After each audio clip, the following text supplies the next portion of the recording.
नमस्कार दोस्तों, जय हिंद जय भारत। मैं हूं CL Saini, CDRK Saini BEd classes में आप सभी का हार्दिक स्वागत है, अभिनंदन है। दोस्तों, हमारे इस चैनल के माध्यम से पाठ योजना निर्माण कार्यक्रम चलाया जा रहा है, जिसके अंतर्गत आप द्वारा लेसन प्लान के जो भी टॉपिक हमें सेंड किए जाते हैं अंडर 10 डेज में उन्हें बनाकर हमारे चैनल पर अपलोड किया जाता है, जिससे आप लेसन प्लान संबंधित समस्याओं का समाधान पा सकते हैं। दोस्तों, आज की लाइव क्लास के अंतर्गत भूगोल पाठ योजना क्रमांक 14 के अंतर्गत राजस्थान की खारे पानी की प्रमुख झीलें, इस टॉपिक का चयन करते हुए आपको पाठ योजना का निर्माण करना बताएंगे। दोस्तों, इस टॉपिक के अंतर्गत हमें सांभर झील, डिडवाना झील और पंचभद्रा झील, इन तीनों झीलों को लेते हुए आपको संपूर्ण लेसन प्लान के बारे में बताएंगे। तो आप सब बने रहें हमारे साथ, हमारे चैनल के साथ। और दोस्तों, यदि आप हमारे चैनल पर पहली बार आए हैं तो सबसे पहले हमारे चैनल को सब्सक्राइब करें और पास ही बने बेल आइकन को जरूर दबावें। दोस्तों, यहाँ पर जब हम ज्योग्राफी का लेसन प्लान बनाते हैं तो सबसे पहले श्यामपट्ट पूर्ति का निर्माण करते हैं। श्यामपट्ट पूर्ति के अंतर्गत हम वही क्या करते हैं, विद्यालय का नाम, कक्षा, दिनांक, विषय, कालांश, कालांश का समय और बीच सेंटर में हमारे मुख्य प्रकरण का नाम लिखते हैं। दोस्तों, यहाँ पर देखिए, मैंने हमारा मुख्य प्रकरण लिखा है राजस्थान की खारे पानी की प्रमुख झीलें। तो इस तरह आपको आपके मुख्य प्रकरण को अंडरलाइन भी करना है और इन्वर्टेड कॉमास में भी बंद करना है। दोस्तों, यदि आप आपके टॉपिक को अंडरलाइन करते हैं, इन्वर्टेड कॉमास में बंद करते हैं, तो आपकी दैनिक पाठ योजना डायरी में जब आप लेसन प्लान बनाते हैं तो आपका टॉपिक हाईलाइट रहता है और आपके पर्यवेक्षक को तुरंत दिखाई देता है कि आप किस पर लेसन प्लान बनाने जा रहे हैं। तो दोस्तों, श्यामपट्ट पूर्ति के बाद हम क्या करते हैं, श्यामपट्ट पूर्ति के बाद हम उद्देश्य, विशिष्टीकरण और अपेक्षित व्यवहारगत परिवर्तन बनाते हैं। तो दोस्तों, यहाँ पर ज्योग्राफी लेसन प्लान बनाते समय हम 6 उद्देश्यों का निर्माण करते हैं, उनके विशिष्टीकरण बनाते हैं, उनके अपेक्षित व्यवहारगत परिवर्तन बनाते हैं। तो दोस्तों, यहाँ पर पहला उद्देश्य है ज्ञान। अब यहाँ पर आपको आपकी दैनिक पाठ योजना डायरी में ज्ञान उद्देश्य से रिलेटेड ही ये 1 से 2 विशिष्टीकरण बनाना है और 2 से 3 अपेक्षित व्यवहारगत परिवर्तन बनाना है। इसी तरह दोस्तों, आपको अवबोध उद्देश्य से रिलेटेड ये 1 से 2 विशिष्टीकरण और 2 से 3 अपेक्षित व्यवहारगत परिवर्तन बनाना है। इसी तरह दोस्तों, आपको ज्ञानोपयोगी उद्देश्य से रिलेटेड ये 1 से 2 विशिष्टीकरण और 2 से 3 अपेक्षित व्यवहारगत परिवर्तन बनाना है। इसी तरह दोस्तों, आपको कौशल उद्देश्य से रिलेटेड आपकी दैनिक पाठ योजना डायरी में ये 1 से 2 विशिष्टीकरण और 2 से 3 अपेक्षित व्यवहारगत परिवर्तन बनाना है। दोस्तों, इसी तरह आपको अभिरुचि उद्देश्य से रिलेटेड ये 1 से 2 विशिष्टीकरण और 2 से 3 अपेक्षित व्यवहारगत परिवर्तन बनाना है। दोस्तों, आपको इसी तरह आपकी दैनिक पाठ योजना डायरी में अभिवृत्ति उद्देश्य से रिलेटेड ये 1 से 2 विशिष्टीकरण और 2 से 3 अपेक्षित व्यवहारगत परिवर्तन बनाना है। तो दोस्तों, आपको इस तरह ये उद्देश्य, विशिष्टीकरण और अपेक्षित व्यवहारगत परिवर्तन का फॉर्मेट अपनाना है। दोस्तों, यहाँ पर इस फॉर्मेट के बाद हम कक्षा शिक्षण सहायक सामग्री का फॉर्मेट बनाते हैं। कक्षा शिक्षण सहायक सामग्री 2 प्रकार की होती है, सामान्य और विशिष्ट। तो दोस्तों, यहाँ पर जो सामान्य शिक्षण सहायक सामग्री होती है ये हमें रेडीमेड मिल जाती है, लेकिन जो विशिष्ट शिक्षण सहायक सामग्री होती है उसका हमें निर्माण करना होता है, जिसके अंतर्गत हम चार्ट, चित्र, मॉडल, प्रतिकृति आदि का निर्माण करते हैं। दोस्तों, यहाँ पर जो हमने राजस्थान की खारे पानी की प्रमुख झीलें, ये हमारा मुख्य प्रकरण लिया। इससे रिलेटेड हम यहाँ पर चार्ट और चित्र का प्रयोग करेंगे। तो दोस्तों, आपको कक्षा शिक्षण सहायक सामग्री के बाद पूर्व ज्ञान का कॉलम बनाना है। पूर्व ज्ञान के कॉलम के बाद आपको शिक्षण बिंदु यानी टीचिंग पॉइंट का कॉलम बनाना है। यहाँ पर 3 टीचिंग पॉइंट लेकर हमें पाठ प्रस्तुतिकरण में लेसन प्लान बनाते हैं। तो यहाँ पर देखिए, पहला टीचिंग पॉइंट रहेगा हमारा सामर झील, सेकंड टीचिंग पॉइंट रहेगा डिडवाना झील और थर्ड नंबर का टीचिंग पॉइंट रहेगा पंचभद्रा झील। इन तीनों टीचिंग पॉइंट्स को लेकर हम यहाँ पर पाठ योजना का निर्माण करेंगे।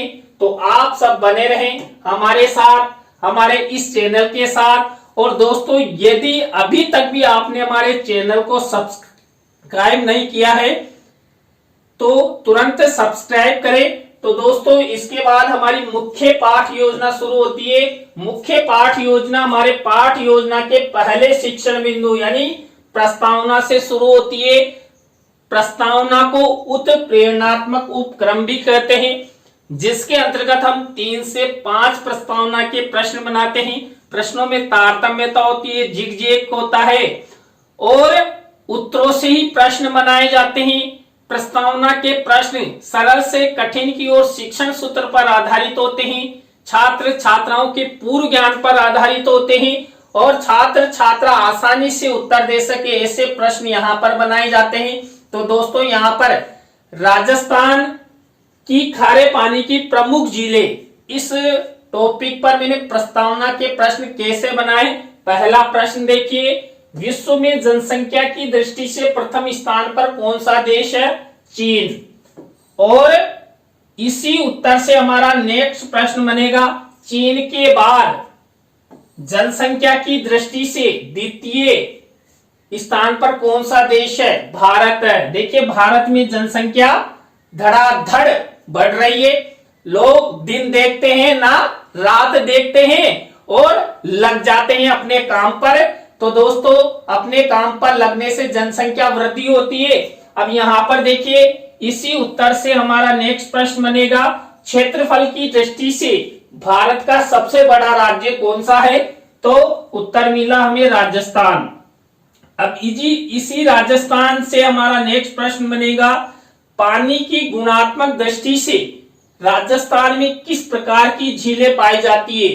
देखिए, पानी की गुणवत्ता के आधार पर राजस्थान में 2 प्रकार की झीलें पाई जाती है, मीठे पानी की झीलें और खारे पानी की झीलें। अब इसी उत्तर से हमारा नेक्स्ट प्रश्न बनेगा, राजस्थान की खारे पानी की प्रमुख झीलों के बारे में आप सब क्या क्या जानते हैं? तो ये अंतिम प्रश्न हमारा समस्यात्मक हो गया।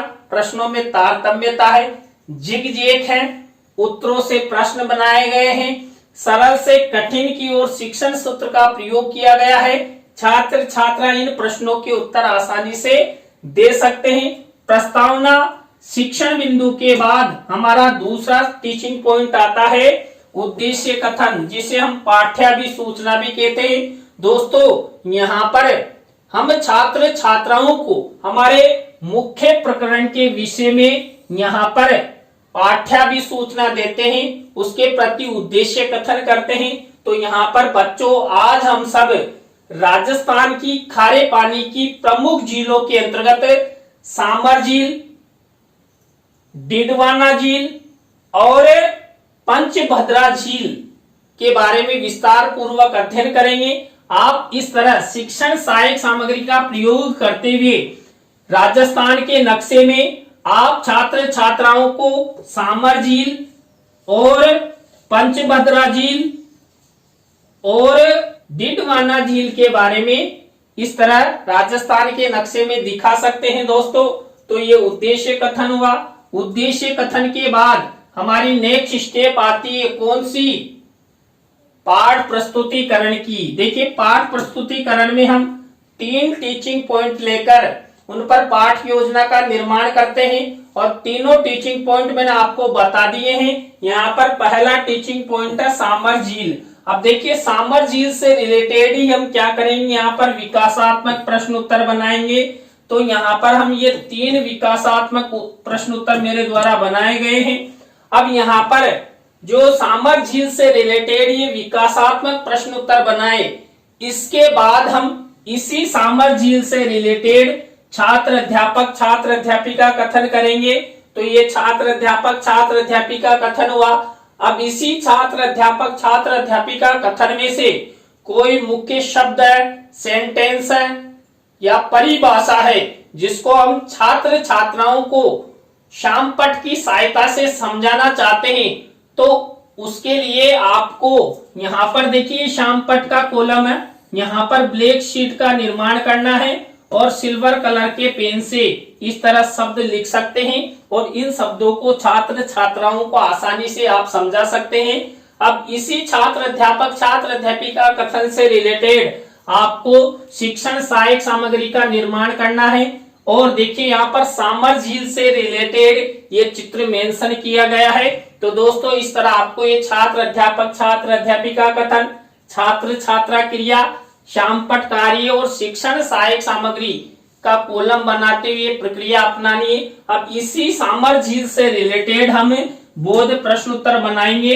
तो ये बोध प्रश्न उत्तर दोस्तों हम 3 से 5 बोध प्रश्न बनाते हैं। यहाँ पर जितनी विषय वस्तु होती है उसके आधार पर बोध प्रश्न बनाए जाते हैं। तो दोस्तों इस तरह आपको ये बोध प्रश्न उत्तर बनाने हैं। बोध प्रश्नोत्तरों की प्रक्रिया तक हमारा यहाँ पर पहला शिक्षण बिंदु कंप्लीट होता है। दोस्तों यहाँ पर हमने सबसे पहले विकासात्मक प्रश्नोत्तर, विकासात्मक प्रश्नोत्तरों के बाद छात्र अध्यापक छात्र अध्यापिका कथन और बोध प्रश्नोत्तर बनाए। इसके बाद हमारा दूसरा टीचिंग पॉइंट चलेगा डिडवाना झील। देखिए डिडवाना झील, अब यहाँ पर इसी टीचिंग पॉइंट से रिलेटेड वही विकासात्मक प्रश्न उत्तर बनाएंगे। तो यहाँ पर ये 3 विकासात्मक प्रश्न उत्तर हमारे द्वारा बना दिए गए हैं। अब विकासात्मक प्रश्न उत्तरों के बाद वही हम क्या करेंगे, छात्र अध्यापक छात्र अध्यापिका कथन करेंगे। किससे रिलेटेड करेंगे, यहाँ पर डिडवाना झील से रिलेटेड हम छात्र अध्यापक छात्र अध्यापिका कथन करेंगे। इसी छात्र अध्यापक छात्र अध्यापिका कथन से रिलेटेड यहाँ पर शामपट कार्य वाले कॉलम में वही ब्लैक शीट का निर्माण और सिल्वर कलर के पेन से ये मुख्य शब्द सेंटेंस लिखेंगे। अब इसी से रिलेटेड यहाँ पर डिडवाना झील का देखिए यहाँ पर चित्र शिक्षण सहायक सामग्री के कॉलम में मेंशन किया गया है। तो इस तरह आपको ये डिडवाना झील से संबंधित प्रक्रिया अपनानी है। छात्र अध्यापक छात्र अध्यापिका कथन करना है, इस फॉर्मेट का यूज करते हुए ये प्रक्रिया अपनानी है। इसके बाद इसी पॉइंट से रिलेटेड हम बोध प्रश्न उत्तर बनाएंगे। यहाँ पर वही देखिए 3 से 5 बोध प्रश्न उत्तर हम बना सकते हैं। जितनी विषय वस्तु होती है उसके हिसाब से हमें बोध प्रश्न उत्तर बना देते हैं। तो दोस्तों यहाँ पर हमारे 2 टीचिंग पॉइंट कंप्लीट हो चुके हैं। 3rd नंबर का टीचिंग पॉइंट है यहाँ पर कौन सा, अरे आप क्यों भूल जाते हैं भाई, बादाम खाया करो, बादाम खाने से दिमाग चलता है। तो आज ही आप लोग 1-1 किलो बादाम लेना और आधा किलो बादाम आप खुद खाना और आधा किलो मेरे लिए सेंड करना, जिससे मेरा भी दिमाग चलेगा और आपका भी दिमाग चलेगा। तुरंत टीचिंग पॉइंट आपको याद होंगे। तो यहाँ पर हमारा नेक्स्ट टीचिंग पॉइंट है पंचभद्रा झील। देखिए पंचभद्रा झील से रिलेटेड वही हम विकासात्मक प्रश्न उत्तर करेंगे। यहाँ पर ये विकासात्मक प्रश्न उत्तरों के बाद हम वही पंचभद्रा झील से रिलेटेड क्या करेंगे, छात्र अध्यापक छात्र अध्यापिका कथन करेंगे। इसी छात्र अध्यापक छात्र अध्यापिका कथन से रिलेटेड हम शामपट कार्य वाले कॉलम में ब्लैक शीट का निर्माण करेंगे और सिल्वर कलर के पेन से ये सब लिख देंगे।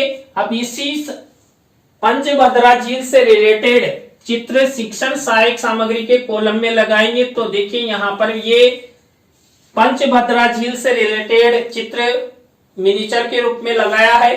तो दोस्तों आपको यहाँ तक की प्रक्रिया के बाद पंचभद्रा झील से रिलेटेड ही क्या करना है, फिर भूल मत जाना, बोध प्रश्न उत्तर बनाने हैं। देखिए बोध प्रश्न उत्तर अब वही 3 से 5 बोध प्रश्न उत्तर हम यहाँ पर बनाते हैं। तो दोस्तों इस तरह आपको ये तीनों टीचिंग पॉइंट लेते हुए यह प्रक्रिया, यह फॉर्मेट यूज करना है। यहाँ पर वही सबसे पहले आपको विकासात्मक प्रश्न उत्तर बनाना है। विकासात्मक प्रश्न उत्तरों के बाद आपको छात्र अध्यापक छात्र अध्यापिका कथन करना है और बोध प्रश्न बनाने हैं। तो दोस्तों इस तरह हमारे द्वारा 3 टीचिंग पॉइंट यानी कि सामर झील, डिडवाना झील और पंचभद्रा झील पर ये पाठ प्रस्तुतिकरण किया गया। इस पाठ प्रस्तुतिकरण के बाद हमारी नेक्स्ट स्टेप आती है पुनरावृत्ति प्रश्नों की। देखिए जो पुनरावृत्ति प्रश्न होते हैं, ये जो हमने 3 टीचिंग पॉइंट लिए उससे रिलेटेड होते हैं। यहाँ पर हम 5 पुनरावृत्ति प्रश्न बना देते हैं। ये पुनरावृत्ति प्रश्न और ये उत्तर। तो दोस्तों ये पुनरावृत्ति प्रश्नों की स्टेप आपको इस तरह अपनानी है। इसके बाद आपको नेक्स्ट स्टेप के अंतर्गत मूल्यांकन प्रश्न बनाने हैं। आपको आपकी दैनिक पाठ योजना डायरी में ब्लैक शीट का निर्माण करते हुए सिल्वर कलर के पेन से इस तरह ये मूल्यांकन प्रश्न लिखने हैं। और यहाँ पर दोस्तों 3 तरह के प्रश्न लिए जाते हैं। सही विकल्प वाले, रिक्त स्थानों से रिलेटेड, सत्य असत्य से रिलेटेड और लघुत्रात्मक अति लघुत्रात्मक से रिलेटेड। तो दोस्तों इस तरह ये मूल्यांकन प्रश्न हुए। मूल्यांकन प्रश्नों के बाद आपको गृह कार्य का क्वेश्चंस बनाना है। यहाँ पर देखिए गृह कार्य के क्वेश्चंस के अंतर्गत हम क्या करते हैं, हम अपनी पाठ योजना की डायरी में गृह कार्य वाले कॉलम में ब्लैक शीट का निर्माण करते हैं और सिल्वर कलर के पेन से यहाँ पर 1 से 2 निबंधात्मक प्रश्न लिख देते हैं। तो दोस्तों आज की लाइव क्लास के अंतर्गत ज्योग्राफी पाठ योजना क्रमांक 14 के अंतर्गत राजस्थान की खारे पानी की प्रमुख झीलें, जिसके अंतर्गत हमने सामर झील, डिडवाना झील और पंचभद्रा झील के बारे में आपको लेसन प्लान बनाना बताया।